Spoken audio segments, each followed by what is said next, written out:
Hey everyone, and welcome to another video. So today we're doing a range test on the DJi Air 2S. So I did manage to get out over the weekend and took it to a bit more of a remote spot.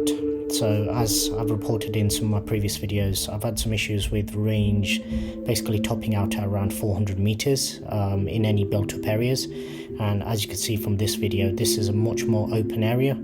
And as you'll see a little later on, once I actually remember to start the screen recording on the iPhone, that I do manage to get close to around 2,000 meters. I didn't push any further than that, simply because on this particular day, I'd actually been doing a lot of other tests. Some of those videos you will see on my channel, some you will see on my nephew's channel in days and weeks to come.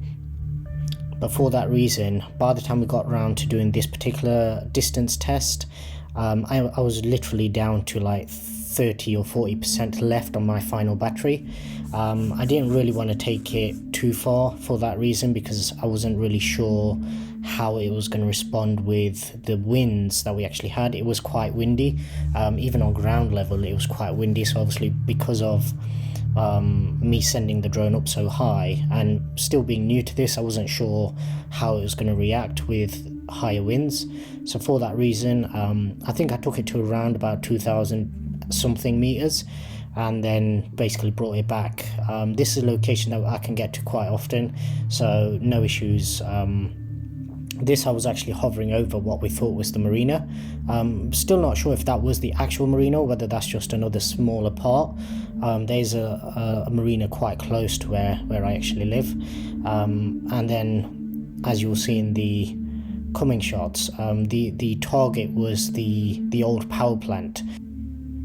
So it's probably around this point where I actually remembered, yeah, that's where I was actually heading out to, after being distracted just there. And at this stage I actually head towards it, and it's around about now that I remembered that I've not actually got any screen recording started. So kick that in and you should see the distance in the bottom left as well as the height. And as you can see, I've switched it over from imperial to, I believe this might be metric or something.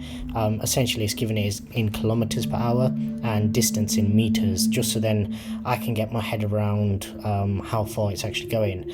Now, one thing to note, if you do monitor, I know it's a little small on screen, but as I get towards around the 2,000 meter mark, we do see a drop in the satellite strength, or the receiver strength, and it actually drops into the orange, and that's why I actually hit the return to home. So actually, yeah, it was actually a little less, so it looks like it was actually 1,400 meters odd distance that I actually got to. I think originally I did actually send it further, but I don't think I was actually doing any screen recording at that time. But it's a little better. Obviously it's a lot better than the 400 meter mark, still 3 times more than that, but I'd still like to see it get a little better. The fact that we have all of this sort of area in the middle, all of this distraction in the middle, I think that may have been some of the reason as to why the signal actually dropped down. This, I was just literally doing a test on the return to home, with regards to just controlling the camera and just getting some really nice cinematic footage on the way back. So the rest of this is literally just return to home. This was another little lesson for me as well, because originally when I took off for this video, I was actually a few hundred yards further down the road.